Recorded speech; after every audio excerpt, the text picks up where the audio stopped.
Nang una ko siyang makilala, parang may sariling musika ang mundo. Si Adrian ang lalaking lahat ng babae pangarap, matangkad, may tinig na parang alon sa dagat, at mga mata na tila ba kayang basahin ang kaluluwa mo. Sa bawat ngiti niyang bitin, may misteryo. At sa bawat pagkilos niya, may bigat na hindi ko maipaliwanag.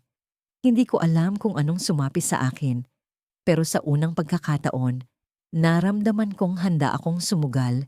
Hindi ko inakala na ang sugal na yon ay magiging pinakamabigat na desisyon ng buhay ko. Sa simula, maayos naman. Para kaming pelikula, mga hapunan sa ilalim ng mga ilaw ng lungsod, mga tawanan sa gitna ng ulan, mga tahimik na yakap kapag pareho kaming pagod. Pero sa kabila ng lahat ng yon, may parte sa kanya na hindi ko maabot. Parang may pader na itinayo sa pagitan naming dalawa, at habang tumatagal, lalo lang itong tumataas. Hindi niya kailanman binuksan ang sarili niya sa akin ng buo. Ang mga tanong ko tungkol sa kanyang nakaraan ay palaging sinasagot ng simpleng, hindi mahalaga iyon. Ang mga pagsubok kong alamin ang tunay niyang nararamdaman ay palaging nauuwi sa isang malamig na tingin. Pero mahal ko siya.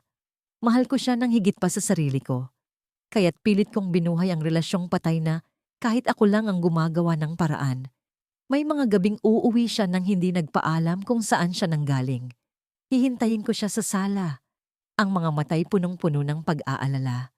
Kapag pumasok siya, magtatanong ako, Adrian, saan ka galing? Pero palagi niyang sinasagot ng, huwag mo akong tanungin. At pagkatapos, maglalakad siya papunta sa kwarto, iiwan akong nakatayo roon na parang hangal.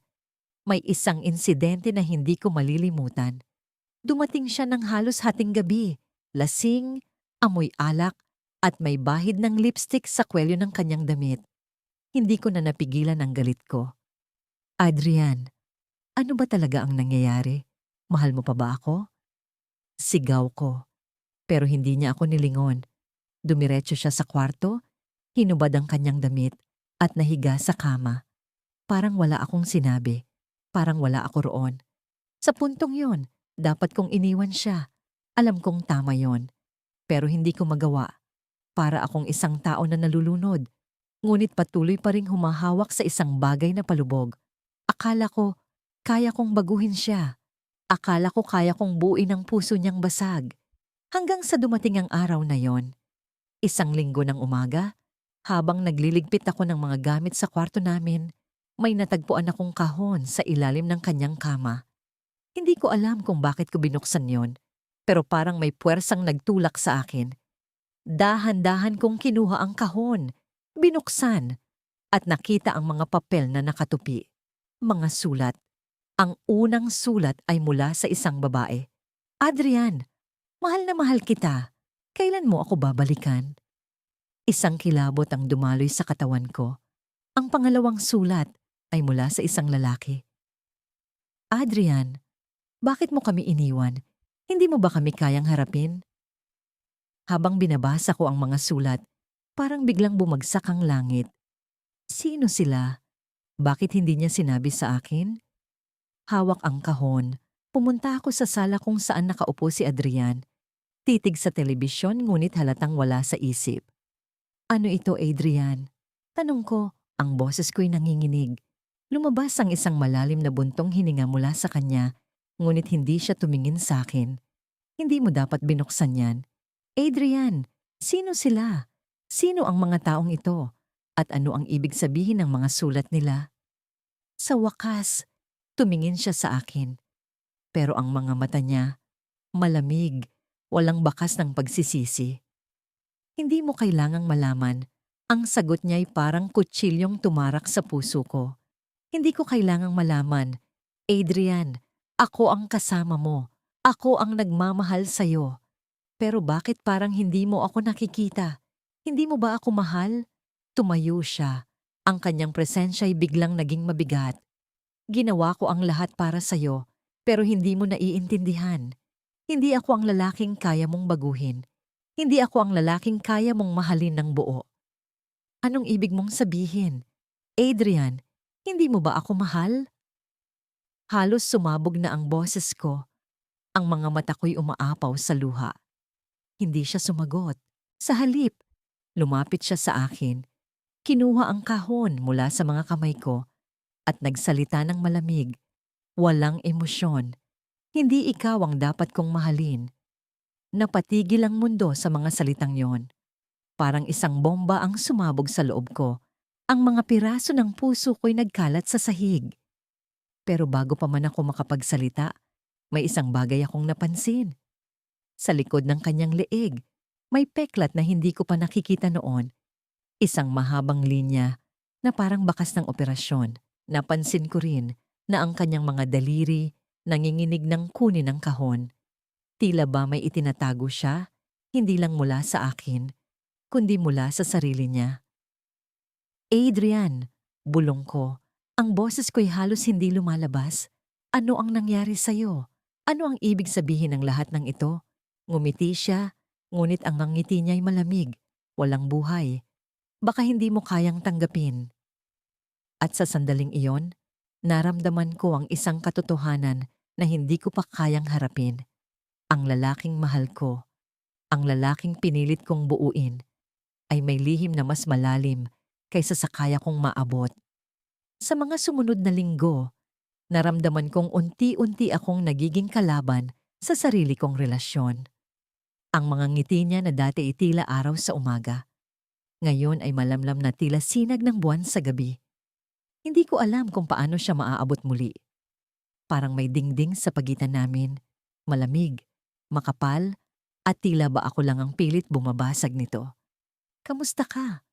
Tanong ko minsan habang nakaupo kami sa maliit na sofa sa sala. Hindi siya tumingin sa akin. Nakatuon ang mga mata niya sa telebisyon, pero alam kong ang isip niya'y kung saan-saan naglalakbay. Okay lang, sagot niya. Walang emosyon, walang kulay. Parang bigkas lang na walang saysay. Nagsimula akong magtanong sa sarili. Ano ba ang mali? May nagawa ba akong hindi tama? Bawat galaw ko, bawat salita, sinuri ko ng paulit-ulit. Naging mas maingat ako sa pakikitungo sa kanya, sa bawat hakbang na ginagawa ko. Ngunit habang mas sinisikap kong maging perpekto, mas lalong lumalalim ang pagitan namin. Isang gabi, nagdesisyon akong maghanda ng hapunan. Pinili ko ang paborito niyang ulam, adobong manok. Alam kong ito ang laging nagpapangiti sa kanya noon. Naglagay pa ako ng kandila sa lamesa. Sinigurado kong maayos ang bawat detalye. Sorpresa, sabi ko nang dumating siya mula sa trabaho. Pinilit kong ngumiti, umaasang maibabalik ang init ng mga mata niya. Pero hindi ko nakita ang reaksyong inaasahan ko. Tumango lang siya, tila walang pakialam, at naupo sa lamesa. Habang kumakain kami, sinubukan kong magkwento tungkol sa araw ko, sa mga nangyari sa opisina, pero hindi siya tumugon. Ang mga sagot niya ay maikli, minsan ay wala pa. Naramdaman kong nasasakal ako sa katahimikan, sa malamig na presensya niya. May problema ba tayo? Hindi ko na napigilan ang sarili ko. Diretso akong nagtanong, kahit alam kong posibleng masaktan ako sa sagot niya. Tumigil siya sa pagnguya. Tumingin siya sa akin, ngunit ang mga mata niya'y wala ng buhay. Hindi ko alam kung galit ba siya, malungkot, o talagang wala na lang siyang nararamdaman. Wala naman, sagot niya, ngunit tila may bigat ang bawat salitang binitiwan niya. Pero bakit parang ang layo-layo mo sa akin? Hindi ka na tulad ng dati. Humina ang boses ko. Naramdaman ko ang luha sa mga mata ko, pero pinilit kong pigilan. Ayaw kong makita niya akong mahina. Kahit paramdam ko ng basag na basag ako. Hindi siya sumagot. Tumayo siya mula sa lamesa. Iniwan ang pagkain na halos hindi niya ginalaw. Dumiretso siya sa kwarto namin at hindi na ako nilingon. Sinundan ko siya. Dala ang bigat ng puso ko. Hindi mo ba ako mahal? Tanong ko nang makita ko siyang nakaupo sa gilid ng kama. Tumayo siya at tumingin sa akin. Sa wakas, ngunit ang mga mata niya'y tila yelo. Mahal kita, sagot niya. Pero hindi ko maramdaman ang sinseridad. Hindi ko maramdaman ang init na dati parang apoy na nagpapaliwanag sa akin. Kung mahal mo ako, Bakit hindi mo ipakita? Halos sumigaw na ako. Hindi ko na kaya. Naramdaman ko ang puot, ang lungkot, ang lahat ng emosyon na matagal ko nang kinikimkim. Napabuntong hininga siya. Hindi ko alam kung paano, okay? Hindi ko alam kung paano pa kita mahalin. Halos hindi ko maintindihan ang sinabi niya. Paano mo hindi alam mahalin ang isang tao? Paano mo hindi alam ipakita ang nararamdaman mo? Parang baliw na baliw akong nagtanong sa sarili. May iba ba? Tanong ko nang may panginginig sa boses. Ang takot na matagal ko nang iniwasan ay biglang bumalot sa akin. Wala, sagot niya. Wala akong iba. Pagod lang ako. Pero hindi ako naniwala. Hindi ko alam kung bakit. Pero ang sagot niya'y parang alingaw-ngaw na walang laman. May kung anong kahungkagan sa mga mata niya, sa mga salita niya. Parang hindi ko na siya kilala. Ang lalaking mahal ko, ang lalaking pinili ko, ang lalaking nakasama ko sa lahat ng hirap. Parang ibang tao na siya ngayon. Lumipas ang mga araw na hindi ako mapakali. Sinubukan kong hanapin ang sagot sa malamig na kilos niya, sa bawat galaw, sa bawat salita. Hanggang isang araw, habang nililinis ko ang mesa sa kwarto, may napansin akong maliit na kahon sa ilalim ng kama. Hindi ko alam kung dapat ko bang buksan. Nag-aalangan ako, pero mas nananaig ang takot at kuryosidad. Nang buksan ko ito, nakita ko ang mga litrato, mga lumang litrato ng isang babae. Hindi ko siya kilala, pero may kung anong kirot sa dibdib ko nang makita ang kanyang mukha. Sa likod ng isa sa mga litrato, may nakasulat na pangalan. May kasamang petsa. Ang petsa ay 3 taon bago kami naging magkasintahan. Ang kirot sa puso ko'y biglang naging matinding sakit. Sino siya? Ano ang koneksyon niya sa lalaking mahal ko? Hindi ko alam kung dapat ko bang tanungin siya o kung dapat ko bang kimkimin ang nadiskubre ko. Ngunit isang bagay ang malinaw. Ang lalaking minahal ko, ang lalaking akala ko'y akin, ay may bahagi sa kanya na kailanman ay hindi ko maaabot. Missed Part 3. Generation failed. Malamig na ang gabi, ngunit mas malamig pa rin siya. Si Adrian, ang lalaking minahal ko nang higit pa sa sarili ko, ay nakaupo sa tapat ko. Tahimik, walang imik, parang bangkay na may pulso.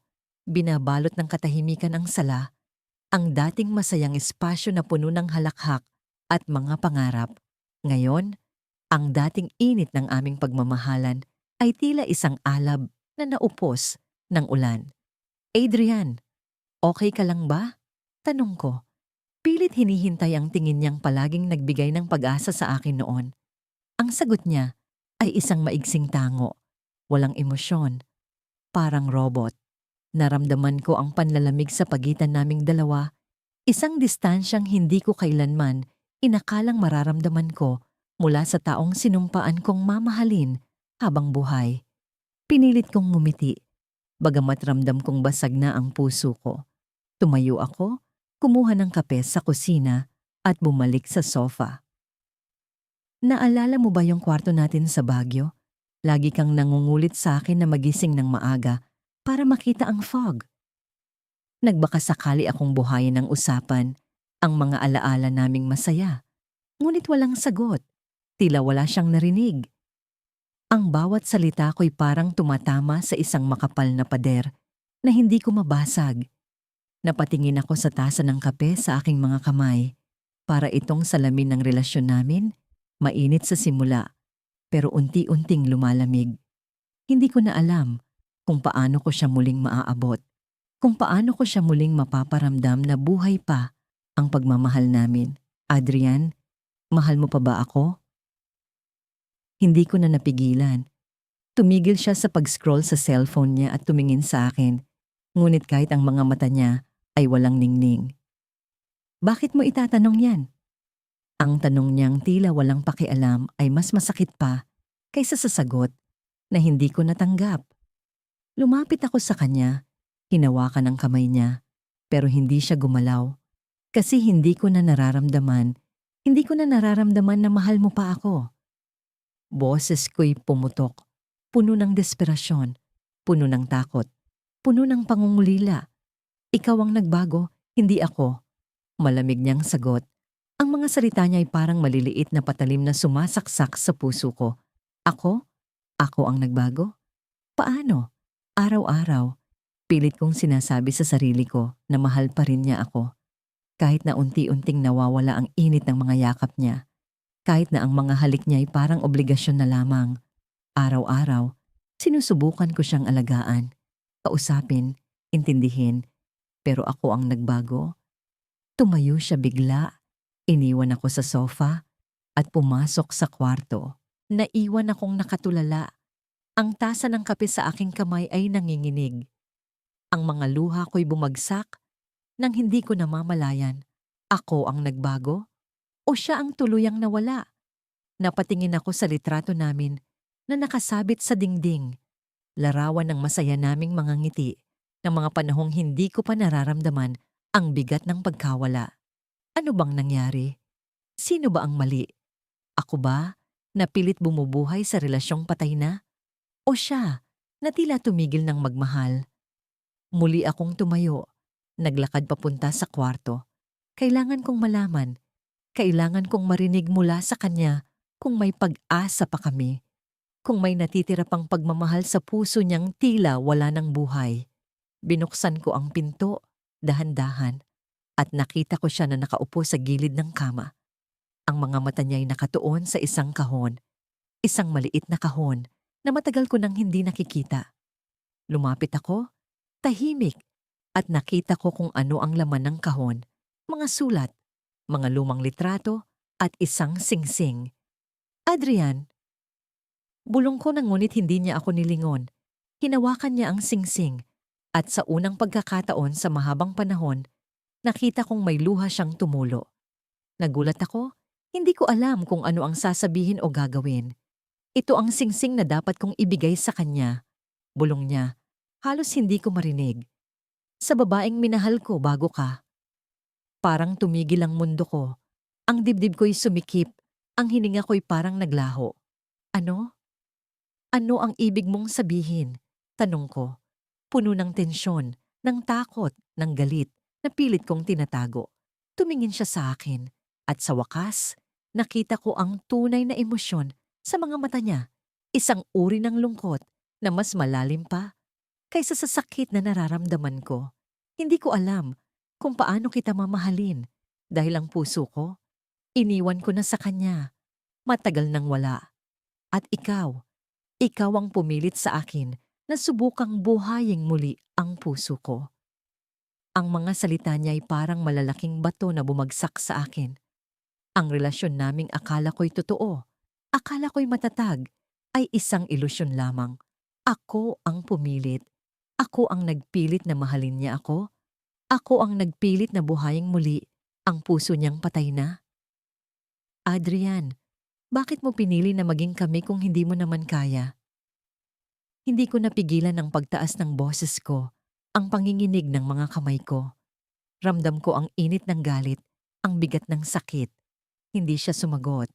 Tumayo siya, iniwan ang kahon, at lumabas ng kwarto. Naiwan akong nakatulala. Ang mga mata ko'y nakatuon sa singsing na naroon. Muli akong napatingin sa mga litrato. Ang babaeng nasa larawan, ang babaeng minahal niya noon, ay may ngiting puno ng pag-asa, puno ng buhay. At ako, ang babaeng nasa kwarto niya ngayon, ay puno ng tanong, ng sakit, ng kawalan. Doon ko napagtanto, ang puso niya ay matagal nang patay. At ako, sa lahat ng aking ginawa, ay hindi kailanman nagtagumpay na buhayin ito. Pilit kong sinara ang kahon, ngunit may isang papel na nahulog. Binasa ko ito, at ang mga huling linya ng sulat ay nagbigay sa akin ng panibagong sugat. Adrian, mahal kita. Pero kung sakaling mawala ako, sana hanapin mo ang babaeng magbibigay muli ng buhay sa puso mo. At ako, sa lahat ng aking pagsubok, ay hindi ang babaeng yon. Nang gabing iyon, bumalik si Adrian ng mas maaga kaysa sa inaasahan ko. Karaniwang nauubos ang oras niya sa opisina o minsan ay sa mga lakad na hindi ko na tinatanong kung para saan.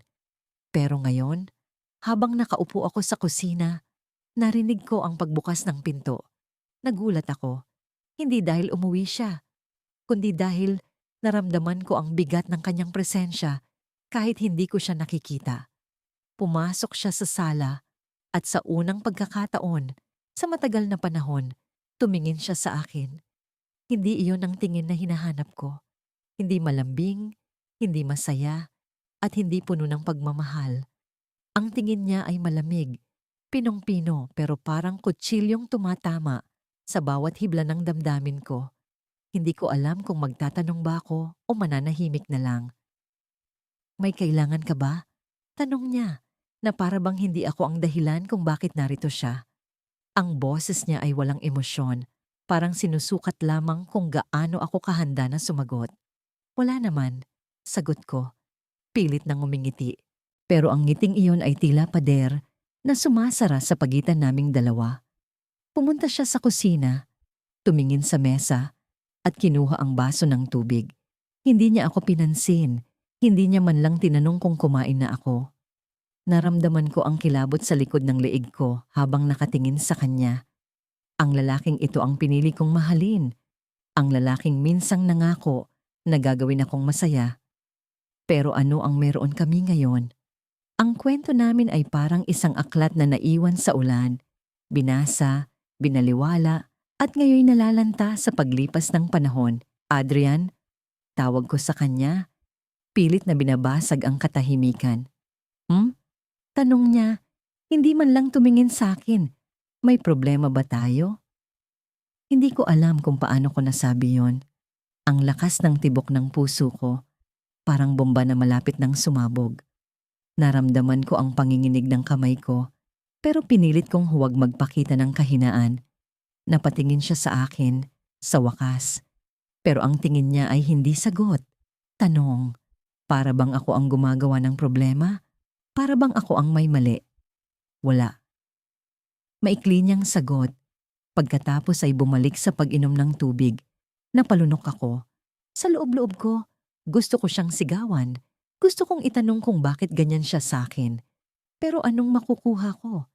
Isang palitan ng salita na alam kong matatapos sa walang katuturang paumanhin. Hindi kita nararamdaman, Adrian. Diretso kong sinabi. Hindi ko na kaya ang bigat sa dibdib ko. Hindi ko na kayang itago ang lahat ng sakit na pilit kong nilulunok araw-araw. Tumigil siya. Ilang segundo siyang tahimik at sa wakas, tumingin siya sa akin. Ang mga mata niya ay tila salamin. Walang bakas ng damdamin. Walang refleksyon ng kung ano man ang nararamdaman ko. Ang bawat segundo ng katahimikan ay parang dagok, pero hindi ako umatras. Anong gusto mong gawin ko? Tanong niya. Malamig pa rin. Walang pakialam. Gusto kong sumigaw. Gusto kong sabihin na gusto ko siyang bumalik. Ang Adrian na minahal ko. Ang Adrian na nangako ng walang hanggan. Pero anong silbi? Ang taong nasa harapan ko ay hindi na ang taong iyon. Siya ay parang katawan na walang kaluluwa. Puso na hindi na tumitibok. Hindi ako sumagot. Tumayo siya, kinuha ang jacket niya at nagsimulang maglakad papunta sa pinto. Ako na muna ang lalabas, sabi niya, na para bang hindi niya nakita ang mga luhang unti-unti nang bumabagsak mula sa mga mata ko. Adrian, sigaw ko, pero hindi siya huminto. Binuksan niya ang pinto at lumabas, iniwan akong mag-isa sa malamig na bahay na minsang puno ng pagmamahal. Hindi ko alam kung gaano ako katagal na nakaupo sa mesa. Ang mga kamay ko ay nakapatong sa ibabaw nito, nanginginig. Ang puso ko ay parang basag na salamin. Hindi ko alam kung papaano ko pa ito bubuin. Tumayo ako, naglakad papunta sa kwarto namin. Ang kama ay naroon, pero tila ba ang bawat sulok ng kwarto ay nagpapakita ng mga alaala na hindi ko na mababalikan. Hinawakan ko ang litrato namin sa ibabaw ng drawer. Sa larawan, magkaakbay kami. Masaya siya at masaya ako. Pero ngayon, tila ba ang babaeng nasa litrato ay isang estranghero na hindi ko nakilala? Ako pa ba ito? Siya pa ba ang lalaking minahal ko? Napapikit ako, pilit na nilalabanan ng pag-agos ng emosyon. Pero sa gitna ng katahimikan, narinig ko ang tunog ng telepono niya.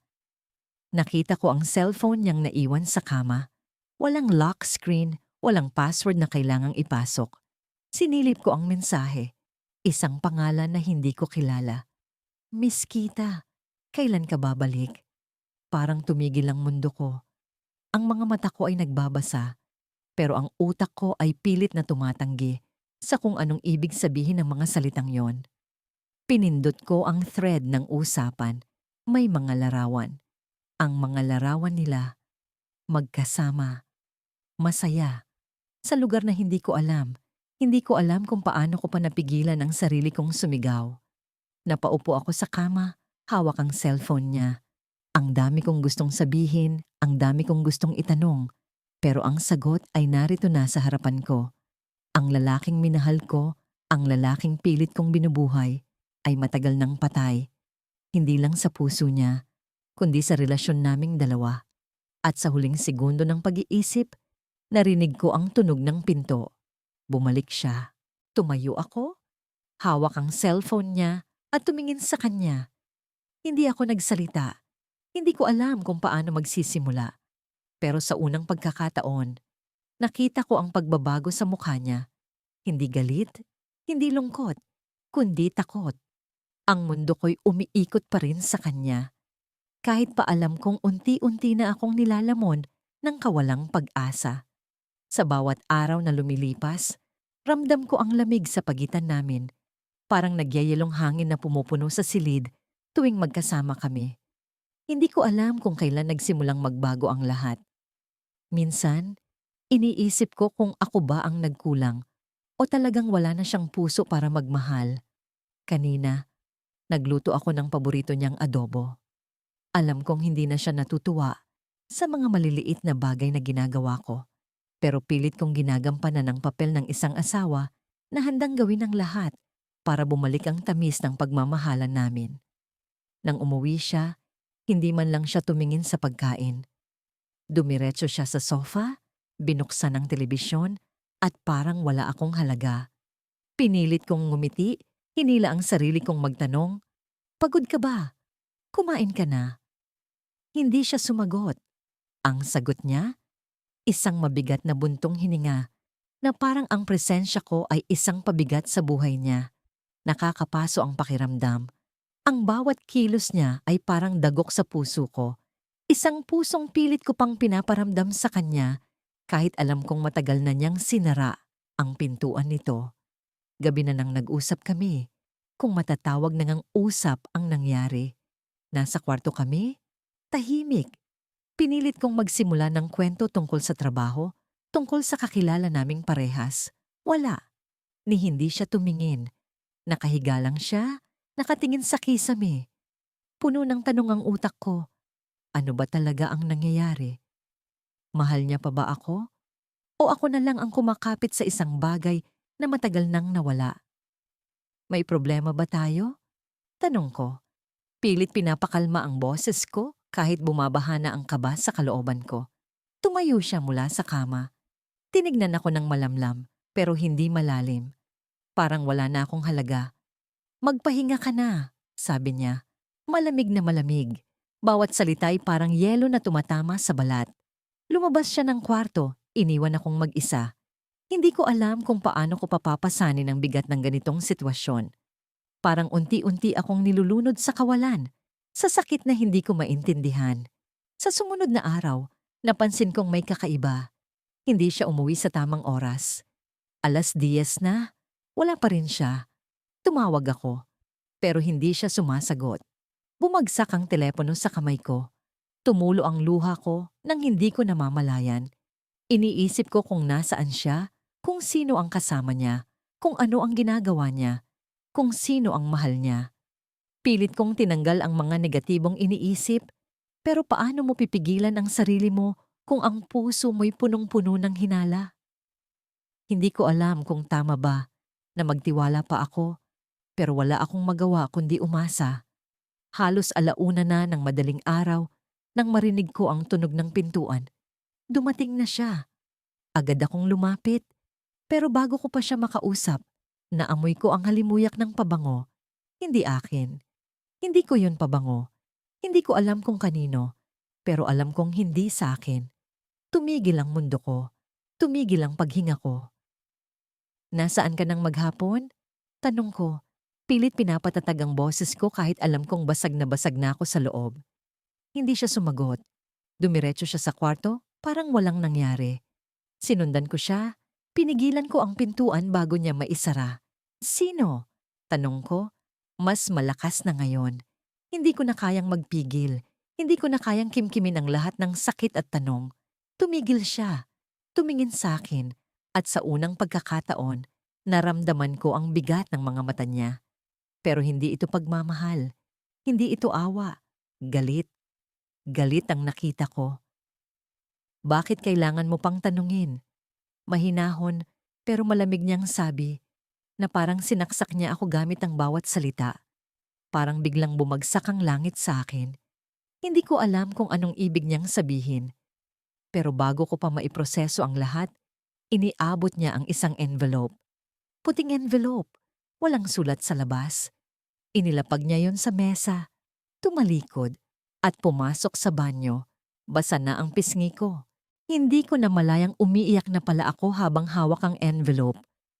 Ang mga kamay ko'y nanginginig habang binubuksan ito. Isang papel ang laman. Isang dokumento.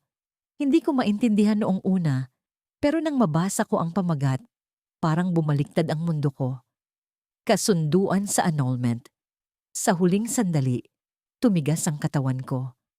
Parang lahat ng dugo sa katawan ko'y naubos. Gusto kong sumigaw. Gusto kong magtanong. Pero wala akong lakas. Sa likod ng pinto ng banyo, naririnig ko ang tubig na umaagos. Parang wala siyang pakialam sa sakit na naramdaman ko. Lumapit ako sa pintuan. Kumatok ng marahan. Bakit? Tanong ko. Halos pabulong. Nakahiga siya sa tabi ko. Ngunit para bang may dingding na bakal sa pagitan namin. Hindi ko na maramdaman ang init ng kanyang katawan. Ang bigat ng kanyang presensya. Sabi nila, ang pinakamalungkot na pag-iisa ay ang mapalapit sa isang tao, ngunit maramdaman mong sobrang layo niya. Sa bawat paghinga niya, tila may hinahanap akong sagot. Bakit ganito? Bakit parang unti-unting namamatay ang lahat ng bagay na ipinaglaban ko? Ang mga mata niyang malamlam, palagi nang nakatuon sa kawalan. Ang mga kamay niya, na nooy mahigpit na humahawak sa akin, ngayon ay nakabagsak na lang sa kama. Walang lakas, walang direksyon. Marahil, sinubukan ko nang basagin ang katahimikang yon libu-libong beses. Mga tanong na paulit-ulit kong itinatanong, mga pangungusap na puno ng pakiusap, ngunit palaging pareho ang sagot. Isang malamig na tingin, isang walang kwentang, hindi ko alam. Noon iniisip ko, baka pagod lang siya. Baka may iniisip siyang mabigat, pero hindi na iyon ang paliwanag na kaya kong tanggapin. Hindi na pagod ito, hindi na lungkot. May isang bagay sa loob niya ang tuluyang nawala. At kahit anong gawin ko, hindi ko na maibabalik. Sinubukan kong magpanggap. Pinalakas ko ang loob ko. Nagluto ako ng paborito niyang pagkain kahit hindi ko na matandaan kung kailan siya huling ang ngumiti dahil dito. Pinilit kong tanungin siya tungkol sa trabaho, kahit na palaging maikli ang sagot niya. Pinagplanuhan ko ang mga weekend namin, mga lugar na dati naming dinadalaw, mga alaala na dati naming pinanghahawakan. Pero sa bawat effort ko, nararamdaman ko ang pagkalunod. Parang sinusubukan kong buhayin ang isang bagay na wala na palang pag-asa. Isang gabi, habang nakaupo kami sa malawak na sala, sinubukan kong tanungin siya. Hindi ko alam kung saan ko hinugot ang lakas, pero kailangan kong malaman. May nagawa ba akong mali? Tanong ko. Mabagal, halos pabulong. Napatingin siya sa akin, pero hindi ko mabasa ang ekspresyon sa mukha niya. Para siyang estranghero, para siyang taong hindi ko nakilala kahit kailan. Anong ibig mong sabihin? Sagot niya. Malamig, walang emosyon. Ganito ka na lang ba palagi? Tumayo ako, hindi ko na nakontrol ang panginginig ng boses ko. Ganito na lang ba tayo? Hindi mo ba ramdam kung gaano ko sinusubukan? Tumayo rin siya, ngunit hindi para yakapin ako, hindi para patahanin ako. Tumayo siya, para lang makalayo sa akin. Dumiretso siya sa bintana, tumingin sa labas, na parang may mas mahalagang bagay doon kaysa sa akin. Hindi ko alam kung ano ang gusto mong marinig. Sagot niya sa wakas, ginagawa ko ang makakaya ko. Makakaya niya? Paano naging sapat ang makakaya niya kung wala akong nararamdaman sa bawat galaw niya? Paano naging makakaya kung ang bawat sagot niya ay parang pader na binabangga ko? Gusto ko lang ng sagot. Sigaw ko. Sa wakas bumigay ang lahat ng galit na kinikimkim ko. Gusto ko ng dahilan. Bakit mo ako pinaparamdam na parang wala akong halaga? Bakit parang wala ka ng puso? Sa wakas, humarap siya sa akin at doon ko nakita, sa unang pagkakataon, ang sagot, ang malamig na katotohanan sa likod ng lahat. Hindi ito galit, hindi ito lungkot, ito ay kawalan. Siguro, sabi niya, mabagal, halos hindi ko marinig, hindi na kita kayang mahalin. Para akong sinampal, para akong nilunod. Ang mga salitang yun ang pinakamasakit na narinig ko sa buong buhay ko. Hindi na niya ako kayang mahalin. Hindi niya sinabing hindi niya ako mahal. Sinabi niya, hindi na niya kaya. Hindi ko alam kung gaano ako katagal nakatayo roon. Nakatulala, walang imik. Ang mundo ko, ang puso ko, ang lahat ng pinanghawakan ko sa buhay, parang bigla-bigla na lang naglaho. Sa isang saglit, lahat ng ginawa ko, lahat ng tiniis ko, parang walang kwenta. Paano mo lalabanan ng isang bagay na wala ng pag-asa? Paano mo pipilitin ang isang taong wala ng puso? Lumapit siya sa akin. Marahang hinawakan ng balikat ko. Pero hindi iyon yakap na nakakapagpagaan ng pakiramdam. Hindi iyon yakap na puno ng init. Iyon ay hawak na puno ng awa. Puno ng panghihinayang. At sa sandaling iyon, alam kong tapos na. Gusto mo bang malaman kung bakit? Tanong niya. Malamig ngunit diretso. Tumango ako. Kahit alam kong wala ng sagot na makakapagpagaling sa akin. May iba na akong mahal. Parang tumigil ang mundo. Hindi ko alam kung paano ko nagawang manatiling nakatayo. Hindi ko alam kung paano ko nagawang huminga. Pero nakita ko sa mga mata niya ang katotohanan. Hindi lang ito tungkol sa pagkawala ng pagmamahal. May ibang dahilan. May ibang tao. Hindi ko na siya tinanong kung sino. Hindi ko na siya tinanong kung kailan nagsimula. Dahil alam kong kahit anong sagot ang ibigay niya, hindi na babalik ang puso ko sa dati. Hindi ko alam kung paano ako nakarating sa puntong ito. Sa harap ng pinto niya, basang-basa ng ulan, nanginginig sa lamig at halos hindi makahinga. Sa bawat hakbang papunta rito, paulit-ulit kong tinanong ang sarili kung tama ba itong ginagawa ko. Pero parang may puwersang nagtutulak sa akin, isang bulong sa loob ng puso ko na nagsasabing, hindi pa tapos, may natitira pa. Binuksan niya ang pinto.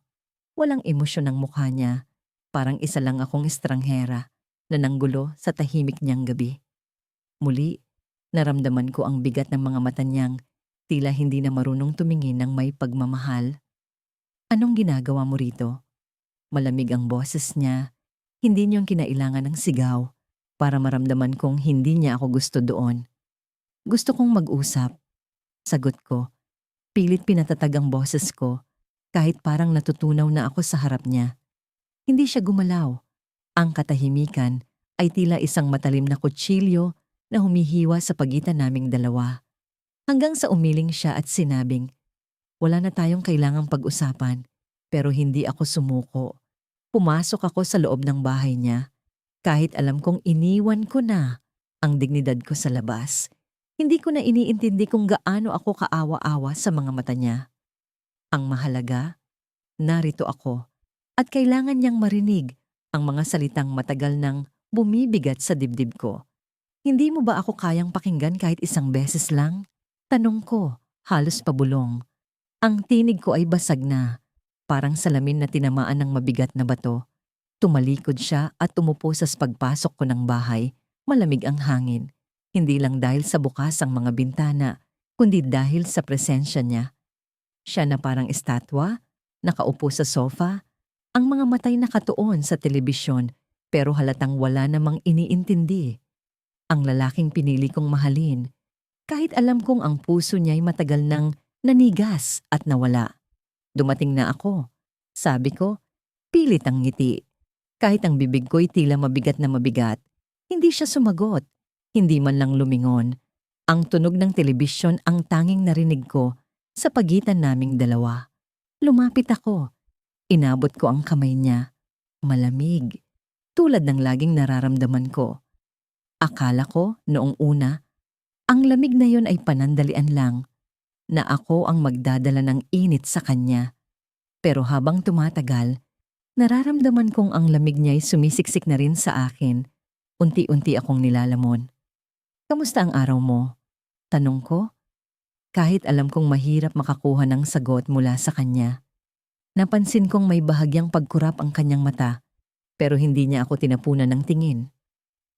Okay lang, sagot niya. Walang emosyon, walang kahit anong bigat. Parang automatikong lumabas ang mga salitang yon sa bibig niya. Walang buhay, walang damdamin. Ang sakit. May gusto ka bang kainin? Magluluto ako. Alok ko, pilit na sinusubukang gawing normal ang sitwasyon, kahit ang lahat ay tila gumuho na. Tumayo ako, tinungo ang kusina, at naramdaman ko ang bigat ng katahimikan na bumabalot sa buong bahay. Hindi ko na siya naririnig, ni ang mga hakbang niya.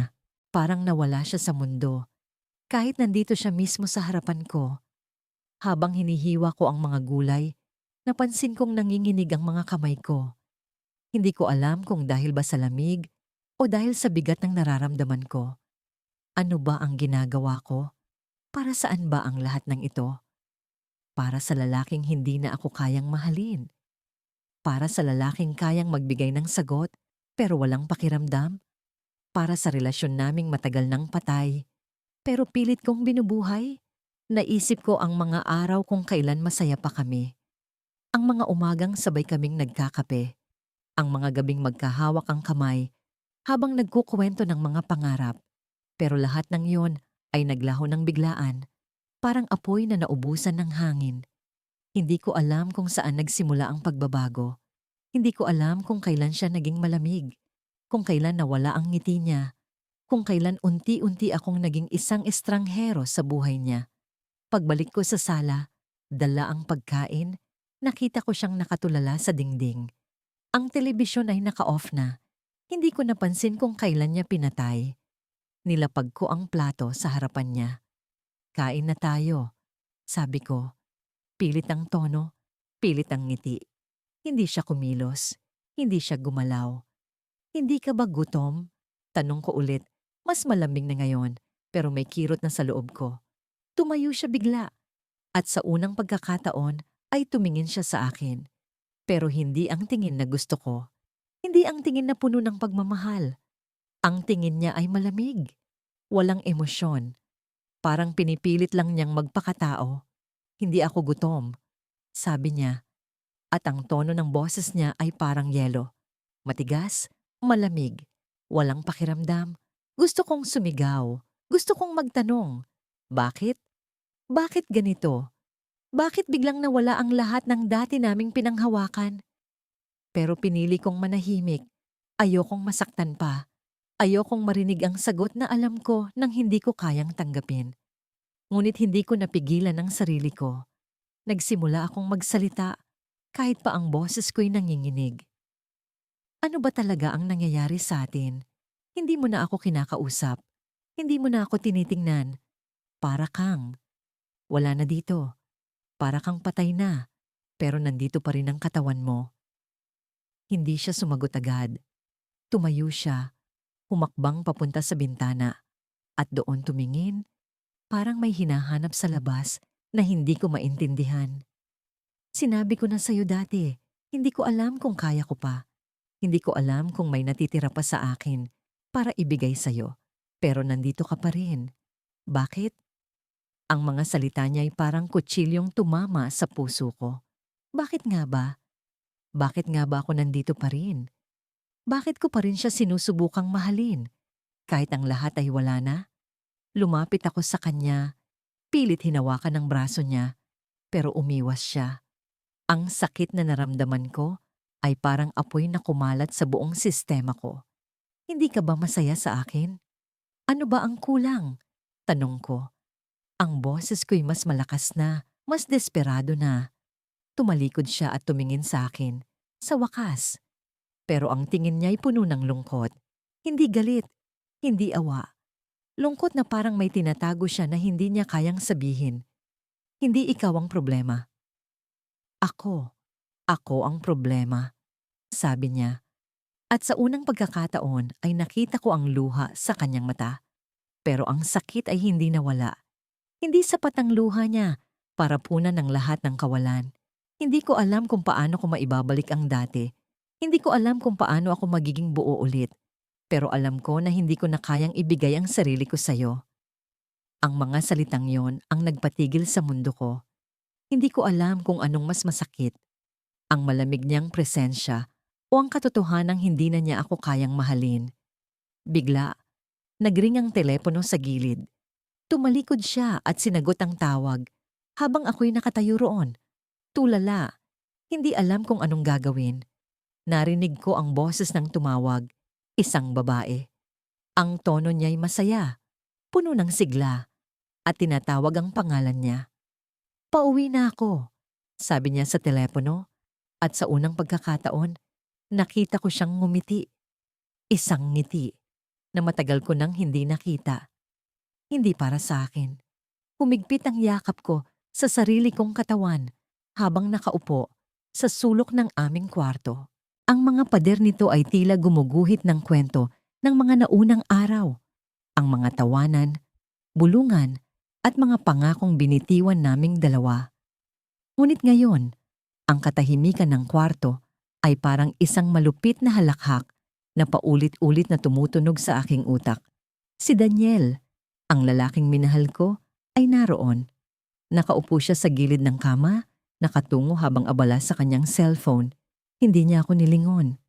Kahit saglit, para bang wala ako sa kwarto, para bang isa akong anino na hindi niya kailanman nakita.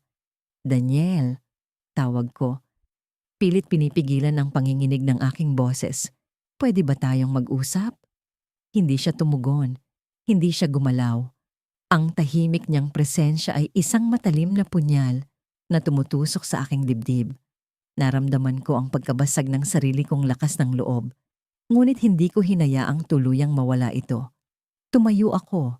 Nilapitan siya at maingat kong hinawakan ang kanyang braso. Ang balat niya ay malamig. Tulad ng kanyang mga mata noong huling beses niyang tumingin sa akin. Daniel, pakiramdam ko, hindi mo na ako mahal. Sabi ko, diretso, kahit alam kong ang mga salitang iyon ay parang lason sa aming dalawa.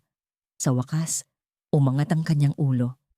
Tiningnan niya ako, ngunit ang tingin niya ay walang init, walang damdamin. Parang hindi ako ang babaeng minahal niya noon, kundi isang estrangherong pilit na kumakatok sa isang pintuang matagal nang sarado. Bakit ba paulit-ulit mong tinatanong yan? Malamig niyang sagot bago bumalik sa cellphone niya. Hindi ba't sinabi ko na sa'yo, huwag kang masyadong mag-isip? Ang sagot niyang iyon ay mas masakit kaysa sa kahit anong sigaw o galit. Masakit dahil walang laman, walang intensyon. Hindi ko alam kung sinasabi niya yon para kalmahin ako o para tuluyan akong itulak palayo. Pero nararamdaman ko, Daniel, giit ko, kahit alam kong parang nagmamakaawa na ako. Parang hindi na kita kilala, hindi na tayo tulad ng dati. Tumayo siya mula sa kama, iniwasan ang mga mata ko. Naglakad siya palabas ng kwarto nang hindi man lang nagpapaliwanag. Naiwan akong nakatayo sa gitna ng kwarto, nag-iisa. Ang mga kamay ko'y nakalaylay sa tagiliran na parang hindi ko na alam kung saan ko sila dapat ilagay. Bumagsak ako sa kama.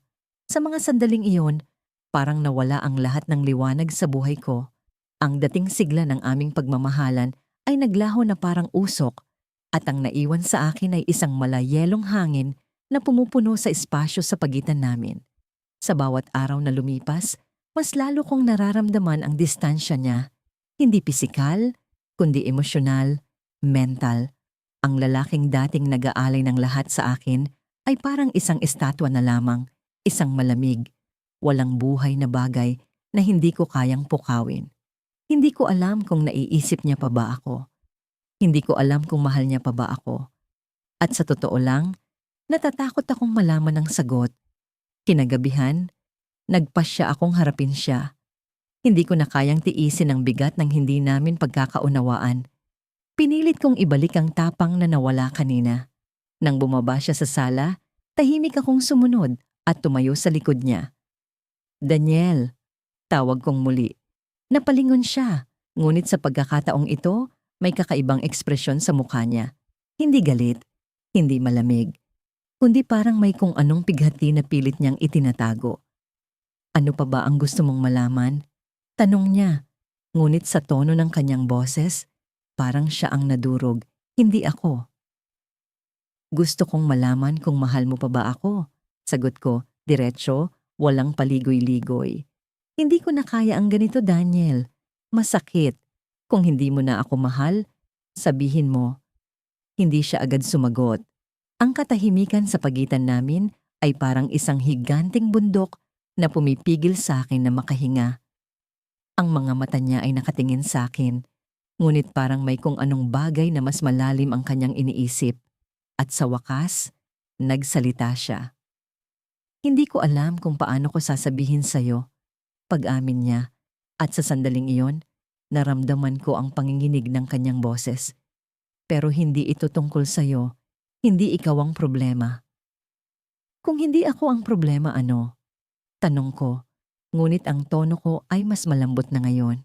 Sa kabila ng sakit, naramdaman ko ang pagkabahala sa kanyang ekspresyon. Sabihin mo sa akin, Daniel, ano ba ang nangyayari? Huminga siya ng malalim at sa wakas, sinabi niya ang mga salitang hindi ko kailanman inasahan. May nangyari sa akin, anya, at ang boses niya ay parang baliw na sumusuko. Matagal ko na itong tinatago pero hindi ko na kaya. Hindi na ako yung Daniel na nagmahal sa'yo noon. Hindi dahil sa hindi kita gusto, kundi dahil wala na akong natitirang puso para ibigay. Naguluhan ako sa sinabi niya. Ano ang ibig mong sabihin? Tanong ko, ngunit bago siya sumagot, bumagsak siya sa sofa. Ang mga kamay niya ay nakatakip sa mukha. Ang puso ko ay patay na. Bulong niya, halos hindi ko marinig. May ginawa ako noon. Isang desisyon na kinuha ang lahat ng damdamin ko. Hindi ko na alam kung ano ang ibig sabihin ng pagmamahal. Hindi ko na alam kung paano. Kaya kahit gusto kitang mahalin, hindi ko na magawa. Ang mga salitang iyon ay parang kidlat na tumama sa akin. Ang lalaking minahal ko, ang lalaking pinili kong ipaglaban, ay hindi na pala buo. Hindi na pala siya ang lalaking nakilala ko. Ngunit bago pa ako makapagsalita, may narinig akong tunog mula sa labas ng bahay. Isang malakas na pagkalabog. Nagkatinginan kami ni Daniel. Tumayo siya bigla. Ang mukha niya'y puno ng tensyon. May tao sa labas, bulong niya. Sabay lakad patungo sa pinto. Narinig ko ang pagkaluskos ng mga yabag sa labas. Hindi pa man niya nabubuksan ang pinto, naramdaman ko ang pagbilis ng tibok ng puso ko.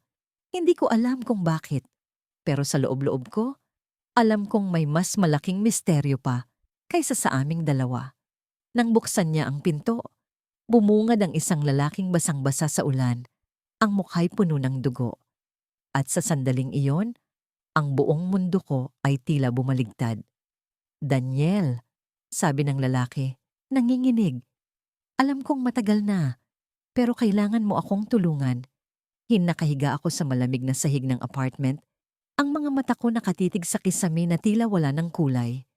Ilang araw ko nang iniwasan ng salamin dahil alam kong ang makikita ko lang ay isang taong unti-unting nawawala. Ang bawat pintig ng puso ko ay parang latay, hindi masakit, pero ramdam na ramdam ko ang kawalan. Para akong multo sa sarili kong buhay, nakakulong sa alaala ng pagmamahal na minsang nagbigay liwanag sa lahat, pero ngayoy wala nang iniwang bakas, kundi kadiliman. Pumasok siya sa kwarto, si Adrian. Ang lalaking minsan kong minahal nang higit pa sa sarili ko. Ang lalaking minsan kong pinangarap na makasama habang buhay. Pero ngayon, siya na ang dahilan kung bakit pakiramdam ko ay unti-unti akong hinihila pababa. Walang ekspresyon ng mukha niya, malamig ang mga mata, parang hindi niya ako nakikita. Kumuha siya ng jacket mula sa aparador, ni hindi man lang nagtanong kung kumain na ba ako, kung okay ba ako, kung may nararamdaman pa ba ako. Adrian, tawag ko sa kanya, halos pabulong. Parang pakiramdam ko ay 100 beses ko nang sinubukang abutin siya, pero sa bawat pagkakataon ay mas lalo lang siyang lumalayo. Tumigil siya, pero hindi siya lumingon. Ano? Tanong niya. Malamig. Walang emosyon. Hindi ko alam kung paano sisimulan ang sasabihin ko. Hindi ko alam kung paano ipapaliwanag ang bigat na nararamdaman ko. Ang hirap magsalita kapag alam mong kahit anong sabihin mo, walang magbabago. Pero sinubukan ko pa rin. Adrian, mahal mo pa ba ako? Narinig ko ang maikling buntong hininga niya. Parang ang tanong ko ay isang abala sa kanya. Isang bagay na hindi na dapat pinag-uusapan. Bakit mo tinatanong yan? Sagot niya. Sa tono na parang sinasabi niyang wala na akong karapatang magtanong. Gusto ko lang malaman. Kasi hindi ko na maramdaman. Hindi ko na maramdaman na mahal mo ako.